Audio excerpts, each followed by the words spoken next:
ஆசையாக மீன் எடுத்து சாப்பிட்லான்னு பார்த்தா இப்படி ஆயிடுச்சுங்க.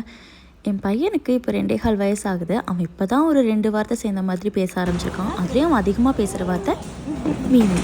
ஆமாங்க, மீனை தான் அவன் அப்படி சொல்லுவான். ஸோ அவன் ரொம்ப அதிகமாக கேட்டே இருக்கானேன்னு சொல்லி நாங்கள் லைவ் ஃபிஷ்ஷாக பிடிச்சி அவனுக்கு ஃப்ரெஷ்ஷாக கொடுப்போமே அப்படின்னு சொல்லிட்டு சின்னவேடம்பட்டி கோயம்புத்தூரில் இந்த கடை இருக்குது. நிறைய பேருக்கு தெரிஞ்சிருக்கும்னு நினைக்கிறேன் இங்கே இருக்கவங்களுக்கு. ஸோ அங்கே போய் லைவாக கேட்ச் பண்ணியிருந்தோம். ரொம்ப ரொம்ப ஃப்ரெஷ்ஷாக இருக்கும். ஸோ இதில் வந்துட்டு நாங்கள் 2 கிலோ எடுத்திருந்தோம். அது வந்துட்டு வீட்டில் வந்து ஃப்ரெஷ்ஷாக மசாலாலாம் போட்டு குக் பண்ணி குழந்தைக்கு கொடுத்தோம்.